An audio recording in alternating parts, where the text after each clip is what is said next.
Together to play really old games that we think are awesome. Haters gonna hate the Goggles Off podcast with Peter and Julian. A special episode for Thanksgiving Day.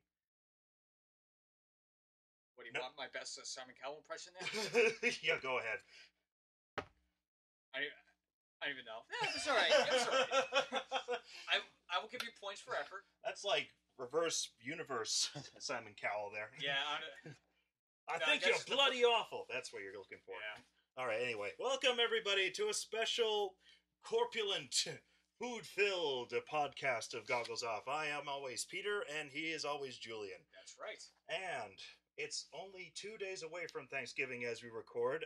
What do you got planned? Are you bringing anything? Actually, no. They let me off the hook this year. Oh, you... My family loves to cook, and thankfully, they've got enough chronic cookers in the family right now that I'm excised from that responsibility. That's funny because you're not a chronic cooker, but you are a crock cooker, as in crock pot. Yeah, well... You are the master. Whereas I am not a master of anything cooking related. Well, eating cereal for dinner kind of got old. Yeah.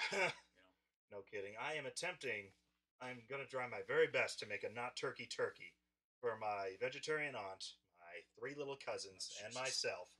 And it's probably going to end with lots of my blood on the ground, but I'm gonna remain optimistic here. Anyway, we're not here to talk about that. We're here to talk about Thanksgiving video games, of which there are none. As far as we can determine. They're probably like some weird Christian Flash games out there somewhere. You think the Five Nights at Freddy guys ever made any of those? Well, there's Custer's Revenge. You keep saying that is nowhere near close. Your idea of history is completely skewed. Anyway, so we decided we would broaden our scope to the themes of Thanksgiving. Right. So it's basically how I broke it down. Thanksgiving is a time where groups of people, close relatives and friends, gather together to consume a bunch of resources and celebrate a time when their ancestors ventured out into a new territory, mapped out new places, built new things, and destroyed everything in their path that was indigenous. And occasionally died horribly. Yes, exactly. So, based on that, we zeroed in on 2 games, the Oregon Trail and Sid Meier's Alpha Centauri. All right, and Oregon Trail was my choice, and... Yep, Alpha Centauri was mine. Yep. So, we want to start with Oregon Trail first? Yep, so why don't you tell me how you came to be acquainted with Oregon Trail? Well, I came to be acquainted with Oregon Trail in much the same way most people did, and as it was conceived in the classroom, because this game was made in 1971. Yeah. Which makes it 35 years? No, 45. 45 at this point. It's almost half a century old. Think Jesus. about that. Yeah. That is insane. It was basically programmed by a guy, Don I'm sorry, Don. I can't pronounce your last name. It was basically programmed in Minnesota. Yeah. Taught an 8th grade history class. And he basically programmed it on a lark, saved it to a floppy drive at the end of the semester, and said to himself, maybe this is worth something. It was. Yeah. This game has had so many iterations, it's kind of nuts. Now the version of the game we played, because we don't own the original hardware, we had to settle for the web-based emulator. Yes. That's based off what version? This is based off I believe it was dated 1990, which is probably the version that I played in the classroom. It was ported to like the Amiga, the Commodore, the Apple II, IBM, Windows, everything. Yeah. Everything under the sun. Your oven could run this game if it really wanted to.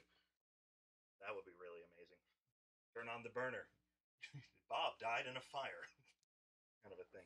But it's based around, the traditional settlers post-Civil War traveling from the Midwest all the way to the then territory of Oregon, over the Rocky Mountains, all this stuff. It's basically meant to simulate how tough it was to try and do. And oh, Jesus effing Christ, was it tough. Yes. If this historical accuracy of the game is any indication at all, dysentery ran rampant. Oh, man. Axles and wagon tongues broke. Oxen were stolen every single night. Thieves everywhere. And the fucking rivers never ended. Well, that's partly your fault, if I'm honest, but we'll get to that in a second. Yeah, we'll discuss my failure at playing this game very shortly. Yes, exactly. But it's really quite clever how much was programmed into it, considering that it doesn't even take up one floppy drive's worth of space, if I'm right. It's all text, really. It's all text. There's a little bit of visuals at the top, but it's a lot of still graphics. There's some controllable bits, but it's all just... It's like a text adventure. You're right. It really is.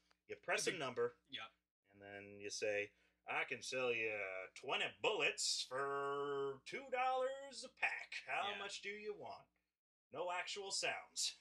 The GUI elements, the user interface elements are like very minimal. They're very repetitious. Yep.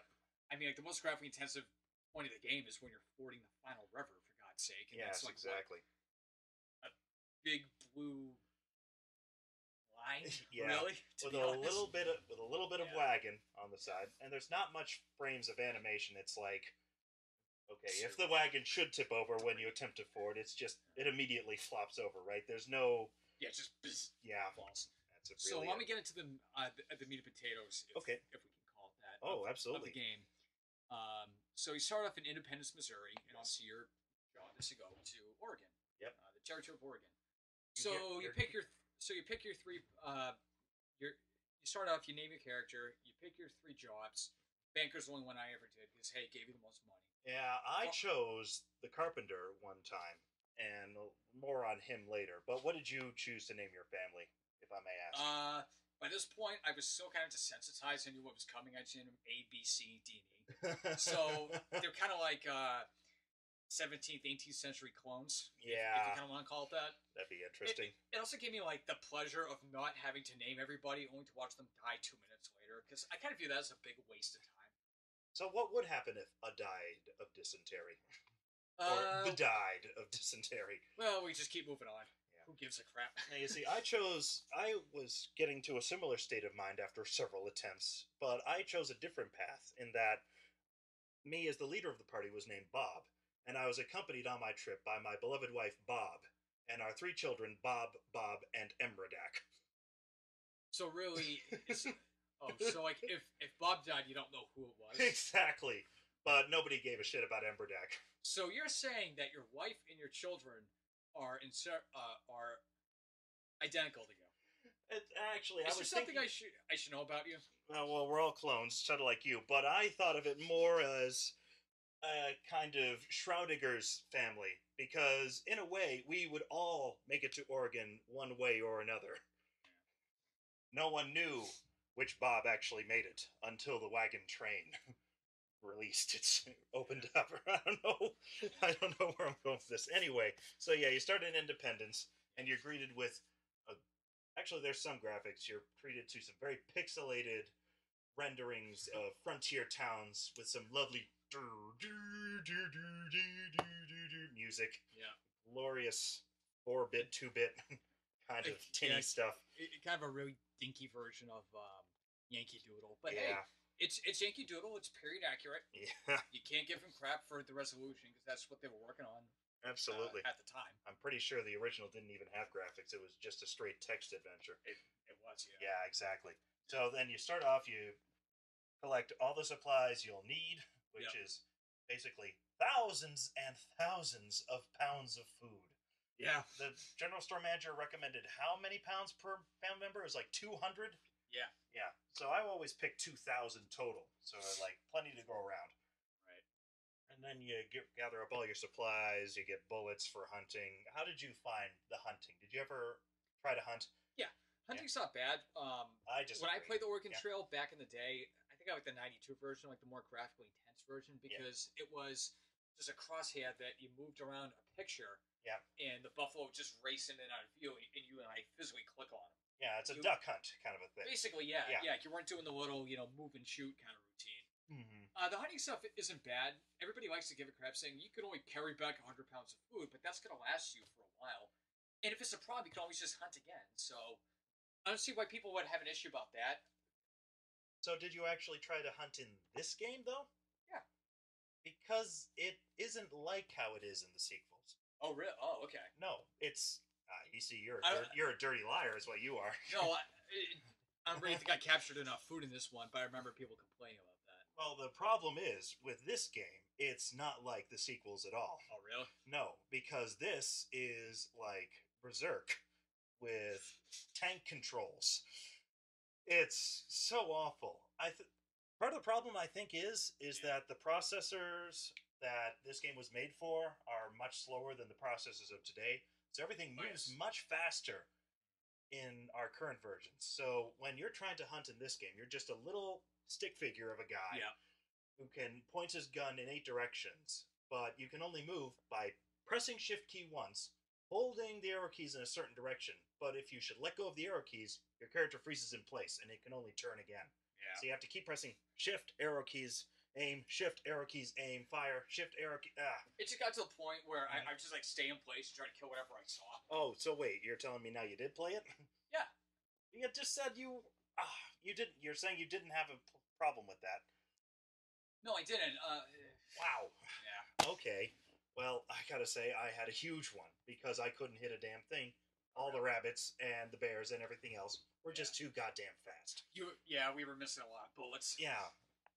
It was just useless. You'd be better off trading for food or anything like that. Total Looney Tunes scenario right there. It's ridiculous. But then you get out on the trail and you can pick the pace at which you go. You pick your food consumption. And that's pretty much it.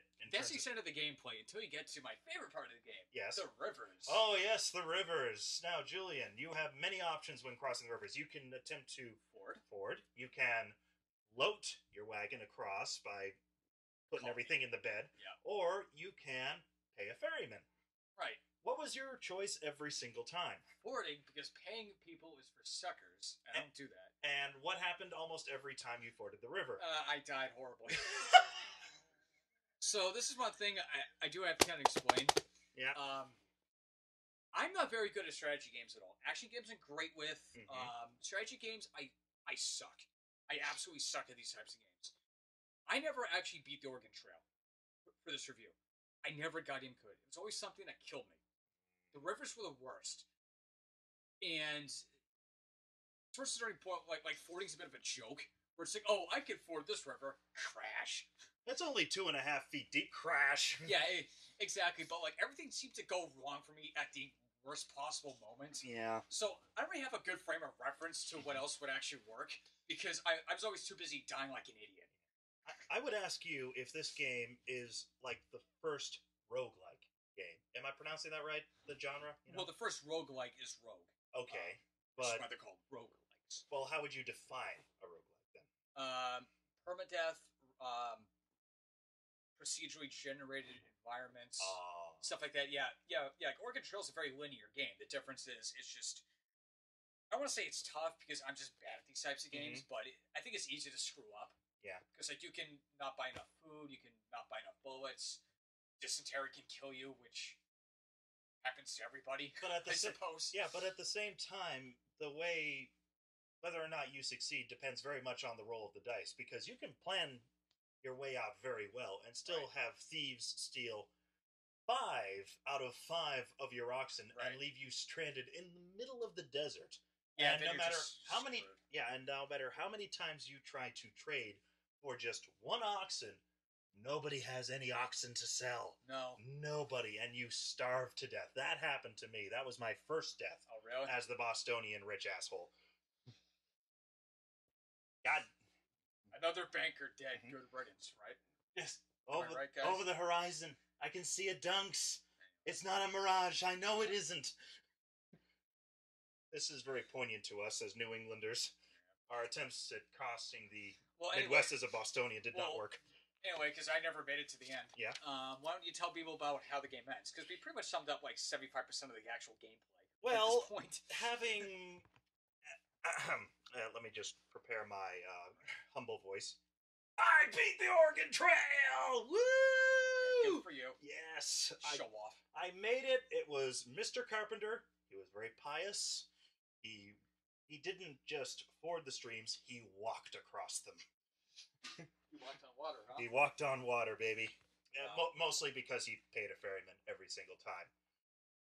Never walk on water. No, it isn't. But platform. All right. Considering that I never tipped over once, that's as near as you can get in this game. But the thing is, my method for getting across, and you should all listen to this, strategy people.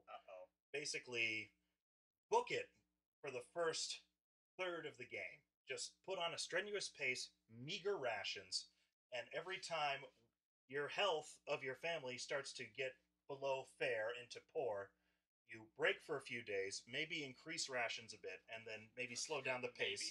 And then, as soon as they're okay again, just book it. And that's basically how I got across. Yes, 3 out of 5 family members did die, but fortunately, Bob and Bob made it to Oregon. Fortunately, my advice is very fatal. But just listen to me anyway. 3 out of 5, yeah. Oh man, I can't wait to see your advice for beating Alpha Centauri. That'll be fun to listen to. Well, I'll hold on to that. Okay, hold on. But hey, it's better than my advice for beating Oregon Trail, which is give up. Yeah. Okay. But the fun thing is, I had 2 surviving family members. I had at least $200 to my name. I made it to the other side. Enough food to make it through the winter. Yeah. And because I was a carpenter, my score was doubled. Yeah, because that's the thing in the game. It's like you can get to Oregon. Yeah. But you've got so little money. The implication is you're just screwed as soon as you get there. So what was the goddamn point? I don't know. Well, I've got some Oregon Trail actual facts here. If you're interested, because the actual distance from Independence to Oregon was about 2,000 miles. Yeah. And bear in mind, the trip actually took between 4 and 5 months. Yeah. If you made it in 5 months, you were considered to have made good time. So I started in April, and I ended up in Oregon in September. So I actually made it the average speed. And also, the whole gameplay was about 20 minutes in length, I should point out. Yeah. This is a game that's very easy to complete in one sitting. If you're lucky. It has a lot of flaws, but at the same time, it really doesn't consume much of your time. And I would say it's an important enough piece of gaming history that you should definitely give it a look, because it's free. It's absolutely free. This point. Yeah. What are some of the flaws that you would describe? Tank control hunting. Right. Garbage music. Very kind of repetitive sort of gameplay, but was that your phone or mine? That's mine. Oh, okay. Keep going on. Okay. It's just sort of... Actually, maybe this is a good time to bring up our Goggles operating system, because I've decided to streamline it a bit. It's a little more straightforward now. Really? So, this is how it goes. All right. To say something is either goggles on or goggles off is to say it's a product of its time or it's a timeless classic. So if you can look at a game that you've either played before in the past or haven't and say, oh yeah, this is it's a little rough around the edges and stuff like that, that's very much a goggles on kind of game. But a goggles off game is a game where you can say, wow, this is exhilarating. This game hasn't aged a day. This game could have been made yesterday in a sense, because the graphics are stylized or smooth, or the music is so awesome, the gameplay is so smooth. Right. Yeah. Anyway, the point is, the goggles on or off rating does not mean that we do or don't recommend a game. It just means you should bear some things in mind when preparing to play it. That's what I'm saying. So I'm going to say that the Oregon Trail is a goggles-on game, but at the same time, I recommend it. It's got a lot of things that date it horribly, but you owe it to yourself to play it, because when I finally got to the end of the Oregon Trail, I had a massive high, because it was the first time I'd beaten the Oregon Trail in my life. Oh, really?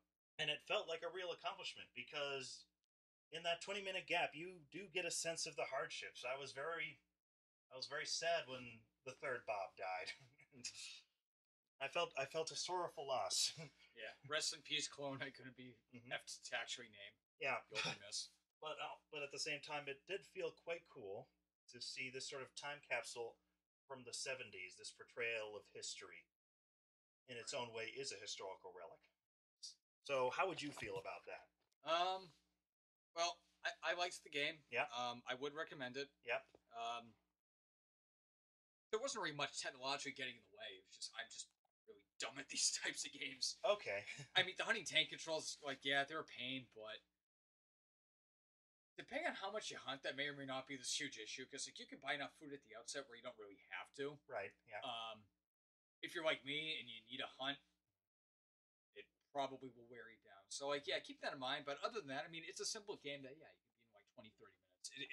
It's not really any flaws that the game might have. It's like, oh, they're minor because you're not really investing that much into the game in the first place. You know, I'm not too worried about stuff like that. But yeah, like I'd recommend the game definitely. So would you say it's a product of its age or a timeless classic?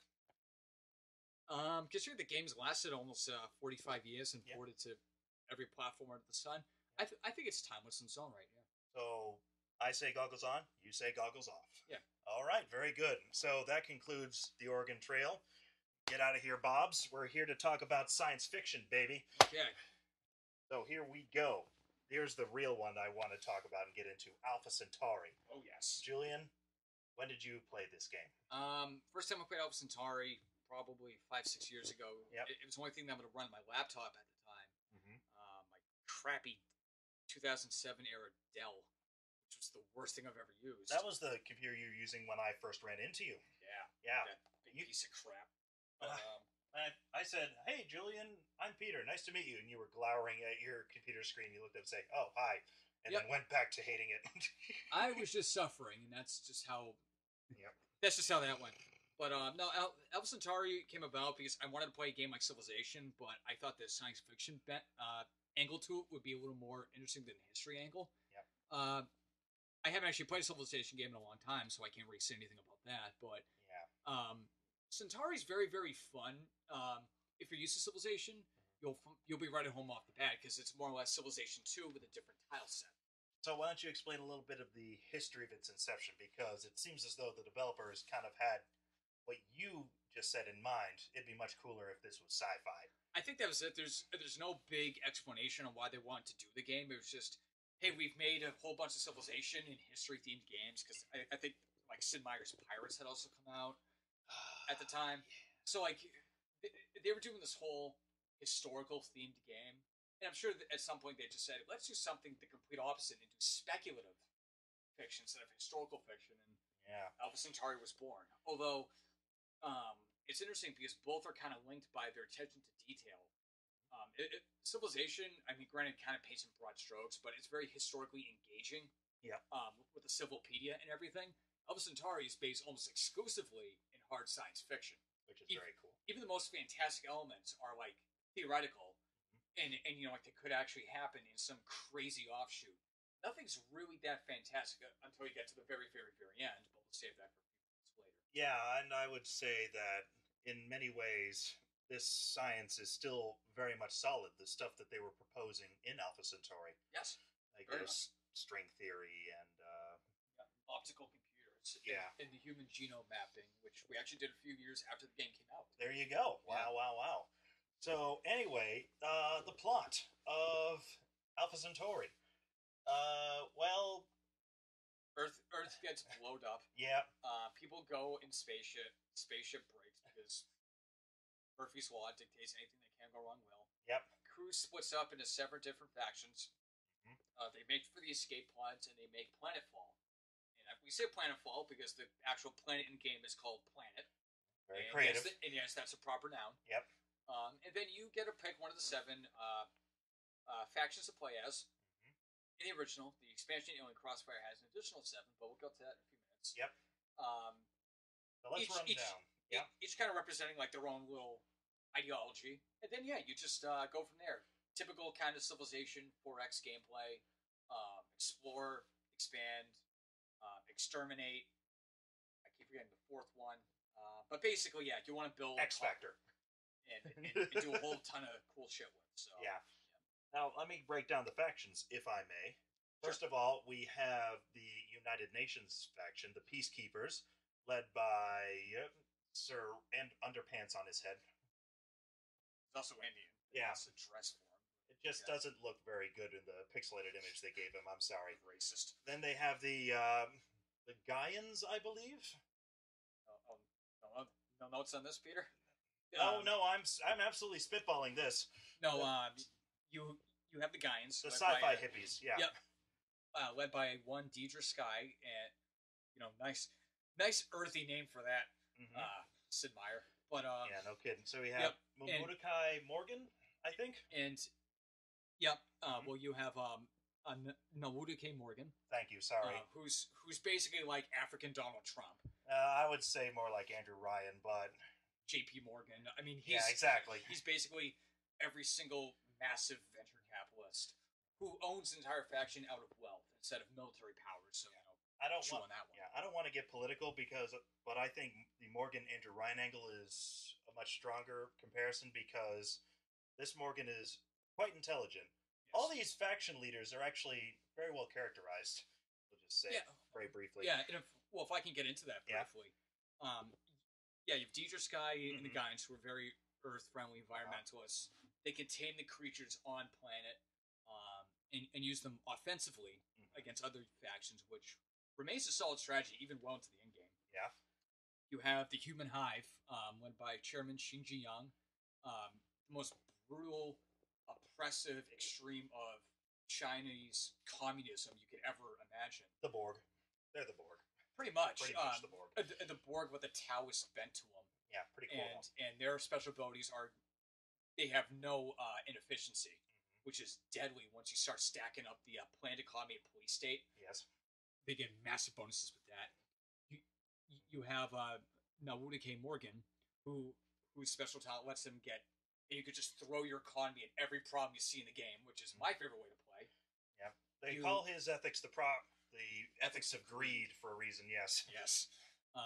You have Academician Prokhor Zakharov. My faction. Your favorite, which who'd you liken him to? They're the Professor Farnsworth faction. They're just a bunch of crazy scientists who like to do crazy science things. Yeah. Whee! Let's make a weather machine. And make it run up the tech tree faster than any other faction. Yep. Yep. You have the UN, which are pretty much useless in this game as they were in real life. Underpants heads.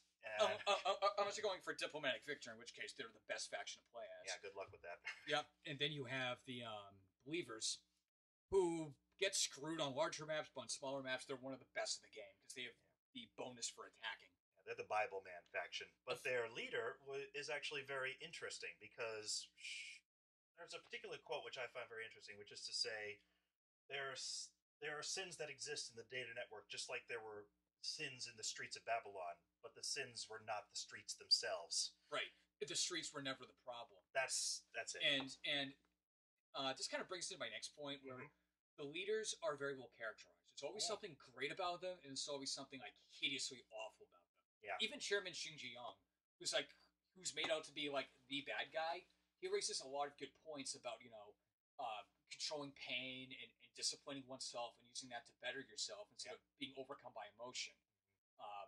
Deidre Sky, the friendly, fun-loving hippie who wants to unite planet, she attacks people with mind worms. Mind worms burrow inside your skull while you're still alive. They are indigenous life forms, we should point out. And she has more than one quote in the game saying, "Oh yeah, we use these against our enemies, and then they die horribly." And that's it. Yes, and the scientist faction leader, whose name I already forget, for knowledge and stuff like that, but at the dire expense of fashion, because good God, man, those glasses. Well, that, and really, when you're living in a territory controlled by mad scientists, ethical consent is kind of a afterthought. Yeah, good luck with that. Bone stapling. Yeah. Even the Believers, which everybody likes to poke fun at, they're the Jesus freaks of the game. People forget that as you go up the tech tree, you get into like increasingly unethical and dangerous things. She's actually the one kind of reining everybody in and saying, "Hey, maybe this isn't really such a good idea." Yeah. She's actually the most level-headed when it comes to that, even though her actual playstyle in the game is to attack everyone at every time. Yeah. the most annoying pain in the ass is Sister Miriam. At the same time, the most reasonable figure is Sister Miriam. So I don't know. Morally gray. Well, let's just say there are certain military advantages to having a papal attitude towards birth control. Right. Armies everywhere. Yeah. So, basically, as we kind of said before, it's very similar to Civilization. Mindworms are the barbarians, which will attack you every once in a while. They set up colony pods, which are cities. And you don't build wonders; you build secret projects. You don't declare war; you declare vendetta, which is weird. Yeah, wars led to Earth being destroyed, so they don't call it war; they call it vendetta. Semantics. Twisting the words. There we go. Here. Good God. But we've learned the lessons of history, right, guys? Yeah. Guys.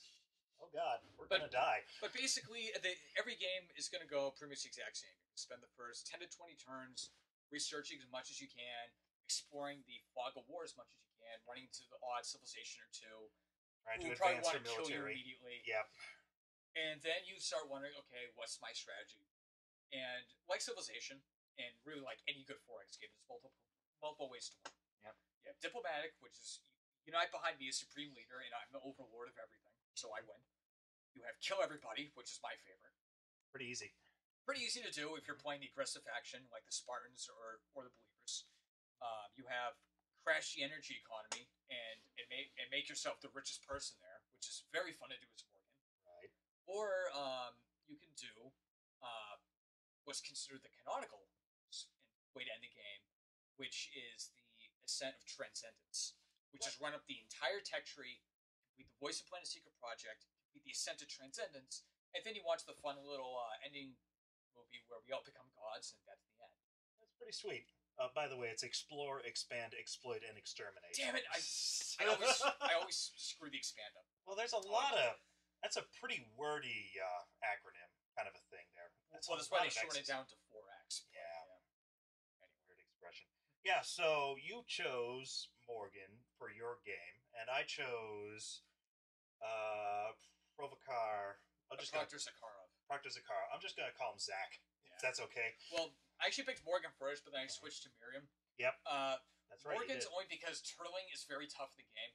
I don't know if the AI will do it on purpose, but they'll kind of figure out that you're just sitting there in your little island, amassing massive amounts of money, and then they'll either want to cut it their share, or they'll want to kill you, because if you capture base under the rule set, you steal energy credits from them. Yeah. And when you've got thousands of money lying around, people want that. Yeah, they certainly do.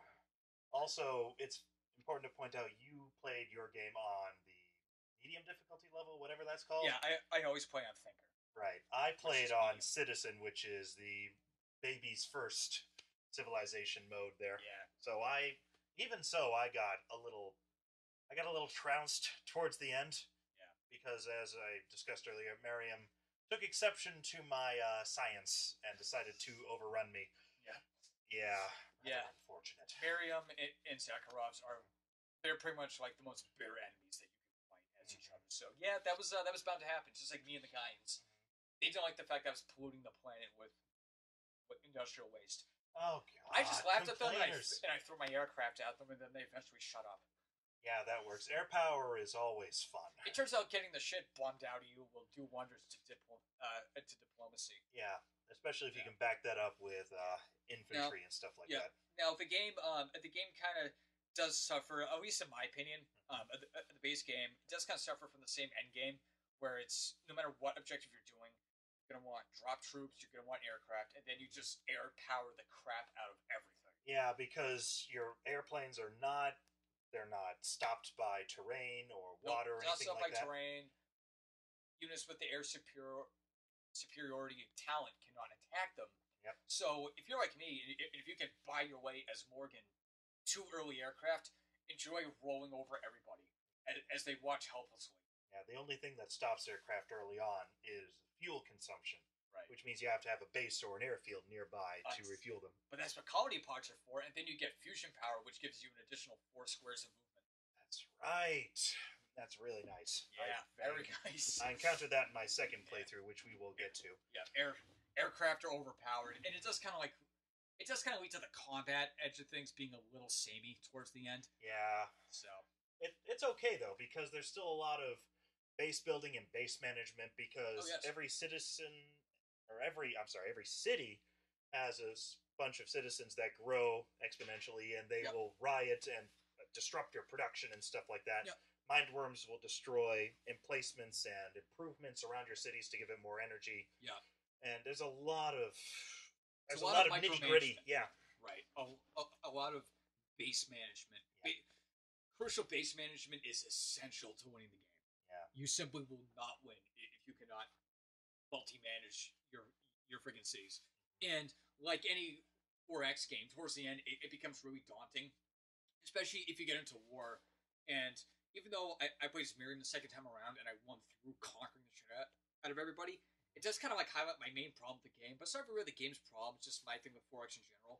Combat becomes this decades in game long war of attrition where every city is building something, you need to move every single unit individually, and then you kill every single base individually, then you take over, and it becomes kind of a grueling slog.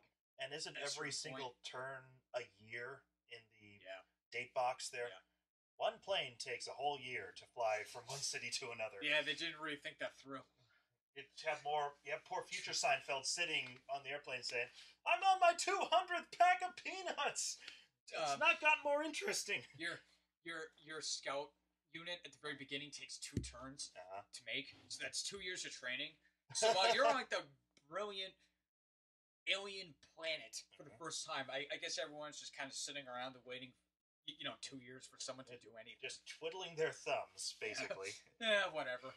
Civilization uses a similar counter, so it's a holdover from there. But in those games, it's just as ridiculous. And despite having landed on a spaceship with escape pods, with some record, I suppose. I mean, you can find little capsules dotted around the map which give you bonuses or surprise mindworm attacks. But anyway, it takes like decades or maybe even 100 years to get back rocket power. You get satellites into orbit and stuff like that. Well, they explain in the game that they have to build everything from scratch. That's true.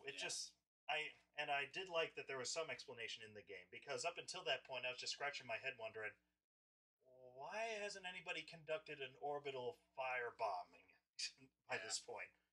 Yeah, exactly. Yeah. Why don't you just take a speeder? Oh wait, we don't have them. No, they all died. Explosion. Why don't we have a bullet train? All those, we don't have those either. Damn it, this sucks. Well, especially for the Gains, and the Gains don't like heavy industry, so you need to build an entire train and its tracks out of nothing. They need to do Gilligan's Island technology. Coconut trains. It's just like Flintstones everywhere. The game sprites don't represent it, but the jets are actually just really fancy hang gliders. Wow, you built this entire fusion reactor out of bamboo. Yeah. How about that? Yeah, exactly. So that's pretty much the base game. And the base game and the expansion Alien Crossfire play the exact same way. Yeah, pretty much. The difference is you get more talents. You get well, not talents, but more secret projects. Yep. You get more movies to accompany the secret projects. You get 7 new factions, which are very cool. One in particular, but we'll get into that for a second. And it's pretty much like the base game plus more. And this is where I'm actually going to differ a little bit, because I actually feel that, and I'm kind of taking a stand against what most people regard Alien Crossfire as. I think it's too much of a good thing. I kind of regard the base game, I don't want to say nearly perfect, but it's pretty damn close. Okay. It's got just the right balance, I think, of technology, of stuff to do, of people to play as, to the point where when they made the expansion, the stuff they added in didn't really enhance the experience to me. It was just kind of there. The factions, they're just kind of copies of the factions already in the game, but they're just not interesting. And in some cases, they're not very, well thought out. They have one faction... I don't disagree with that, yeah. The Data Angels. Oh, yeah. And it's keep in mind, the factions are nations. They're civilizations. This is a civilization of hackers. Yeah, how does that work? Oh, they're like a nation of friggin' Watchdog 2s from Ubisoft. Right. Well, right, yeah. Yeah, it's a nation of anarchists. Yeah. And I'm but that, what? Yeah. You have Akizeta 5, the science girl in this one, but she's just Sakharov with a different gender. I was going to suggest she was basically cyborg elf, but... Well, right. Like she's Zakharov, except she's a cyborg and doesn't like flesh. How interesting. Yeah. Who are the monks? Oh, Cha-Don, the cult of planet. Exactly. But they're just the Gaians with people who are evil. Yeah, exactly. It's thing of like with most of these factions, it's base game faction plus gimmick. Yeah. It's like the free drones. They're just the human hive, except we're drones Socialism. Too. Yeah. It's a socialism instead of communism. Wow. It's different. I should point out that one of the cities in my playthrough for the free drones was literally called Hammer and Tongs. Yeah. Now, what does that possibly allude to? Yeah, exactly right. But like, they just don't really feel fleshed out. They're also kind of weirdly balanced because the fact I haven't mentioned yet, and the main draw for me for the expansion was aliens. Oh, I see. You get the slightly good but mostly evil aliens, and then you get the totally evil aliens. Yeah. But they're both so friggin' overpowered. They're just crazy good. They start off with more units. They get the planet bonus. So like I don't think that the native life form attacks them as often. They're crazy, but it's just total easy mode playing as. Yeah, that's true. And they're supposed to be like the original inhabitants of planet or something like that. No, yeah, they're an alien race that I think crash landed on planet. Okay. They were trying to populate Tau Ceti, and something went wrong, so they went to Alpha Centauri again and had a fight. I don't really pay attention because, again, I'm not really a huge fan of Alien Crossfire. But like, more than just the factions, it's just the fact that with more secret projects and more research to do, getting the actual Transcendence victory is a lot slower. I feel that.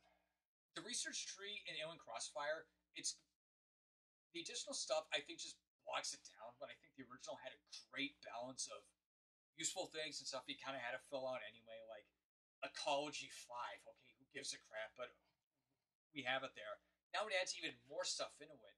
So if you actually want to do that, the games are going to take a lot longer, and combined with the general tediousness of the game as it goes into the later stages, it just becomes, when the hell am I getting on with this stuff? While we're complaining about this expansion, right? What's the time frame here? Because as you're researching all these things, you're still getting the original faction voiceovers and stuff. So is this expansion taking place at a later date when these factions have vanished? Or well, the intro movie even states something along the lines of, after crashing to planet, the survivors of the HMS Unity have forged an uneasy peace. Yeah. And then the aliens arrive and fuck everything up. Everything changed when the Fire Nation attacked. But then you actually get to the game, and then you don't have the original 7 factions. You have, I mean, you can put them in, but there's still a 7 faction limit. There's not a 14 faction limit, and that I think above all else bugs the crap out of me. Yeah. Because then these people are the only rulers of the world, in which their weirdness of ruling a nation becomes even more uncanny. I mean, your favorite faction was the Nautilus Pirates. Woo! Pirates! Like, again, same thing with Dead Angels. A nation of pirates? You don't it could work. It could work. Yeah, you don't have a nation of pirates. You just have pirates. Hey, the Vikings worked for a while. Well, yeah, but they also have, like, land bases and stuff, whereas your pirates are, like, strictly in the sea until you get the technology to put them on land. That's kind of like the weird... Really? Oh, yeah, I guess you're right. Yeah. I didn't even think about that. Yeah, it's like, we're a nation of individualists. Like, well, how does that work?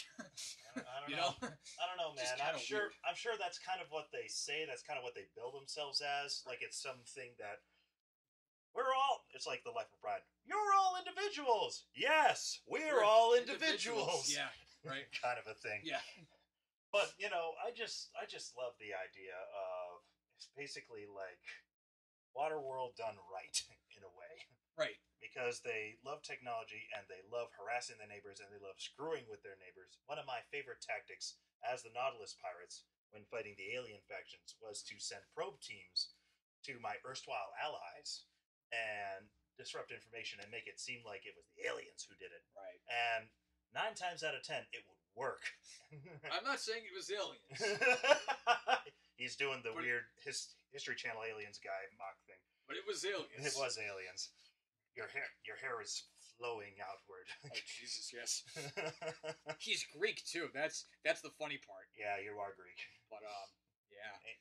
No wonder you're such a Civilization fan. Anyway, So, yeah, I suppose I can't disagree with you. The factions do seem a little hackneyed. Yeah. In this. I mean, this game was basically kicked out the door as soon as Alpha Centauri was released in '99, right? Kind of. Yeah. Am I wrong? I don't know. Centauri was in 1998, I think.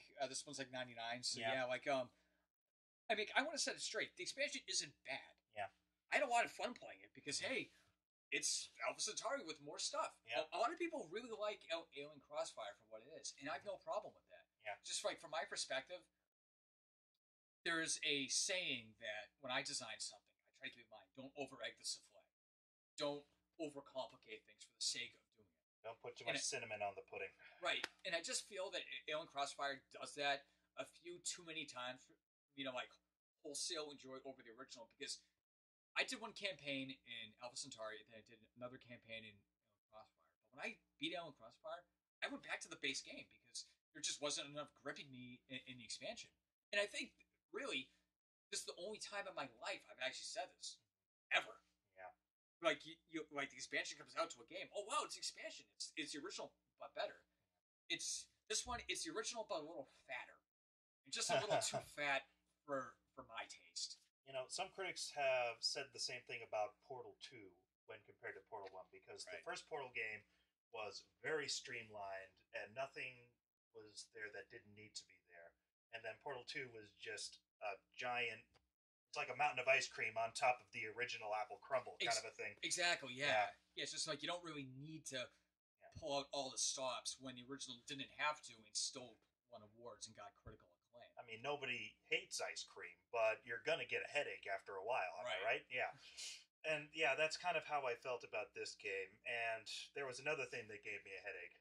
It wasn't the aesthetics of the game, which is a very late 90s sci-fi kind of thing, which I very much enjoy. Glorious 90s futurism. Something that you really don't even see, because everybody thinks futurism the 70s, 80s, or if they're big football fans, the 50s. Yeah, exactly. But no, this is very much a post-Soviet Union kind of UN. Yeah. Bill Nye the Science Guy. The future's gonna be cool, guys. If I can put this in a historical perspective, it was the mid-to-late 90s. What was on the rise? Globalism. Yeah, pretty much. This is the globalist video game. Yeah, it is. Every faction's kind of models after a home nation of some kind. I mean, shit. The United Nations are a faction, for God's sake. Exactly. There's a lot of that in there. It's a super 90s way of looking at the world. And I would compare it favorably to Babylon 5 in terms of aesthetic and vision and kind of thing. But where I wouldn't really compare it to Babylon 5 is the music. Because the music in Babylon 5 is excellent. And the music in this game is a cat walking on a Casio. I didn't even notice it happen. Well, I kind of I'm a musician. Yeah, I know, but you didn't play it with headphones, did you? Well, my computer's turned up. I hear everything. It just sounds... It's not really ambience, in my opinion. The intro movie soundtrack's good. Oh, yeah, the music and the cutscenes and stuff whenever you finish a secret project, that's fine. But for the actual gameplay itself, I just turned the music off and played some other soundtrack stuff via my iTunes or whatever. Yeah, if anything, it was worse than Alien Crossfire, which I didn't think was possible. Well, it's all just ambience to me, and See, the thing is, like, I can't really comment because it's not particularly memorable. It's like Skyrim soundtrack to me. It's like the intro theme is cool, and then everything else is like everything else. And you're like, whatever. Now, if they had music like that in the intro and the movies, just sort of this low level. It's just sort of low level kind of. Yeah, give us like a melody here. Yeah, a melody as opposed to just synth pads. Yes, that's exactly it, and that's the real. Well, that's not a song. That's just me dicking around on a keyboard. They made a very funny thing on that in Mystery Science. They're like, okay, now hold this key down for an hour. Yeah. Now hold this key down until you get a record contract from Columbia. yeah, no kidding, right? Yeah. That spacey kind of sci-fi ambience. I mean, like, exactly. Hey, I've never heard anybody complain about the music, so like this might just be us. It's probably just me in this instance. Well, yeah. Yeah, exactly. You more so than I, but yeah, like to me, it just wasn't particularly memorable. It was there, and then as soon as I turned the game off, I forgot it existed. I just wish it didn't exist at all. That's my problem. So anyway, is there anything else you want to talk about before we rate this thing? As far as Alpha Centauri goes, not necessarily. Okay. Pretty much covered all the bases. Yep. As far as I can, as far as I can say, unless you had anything to add. Not particularly. If I was to goggle rate it, I would say that this game is actually goggles off.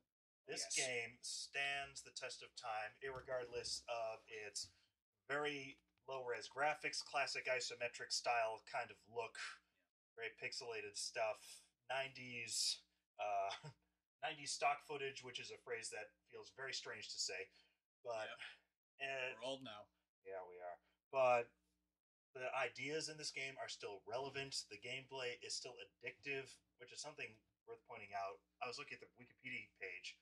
Sid Meier and his developers would play these games against each other, and to the point where they said, if this game isn't the right level of addictive, it's not right.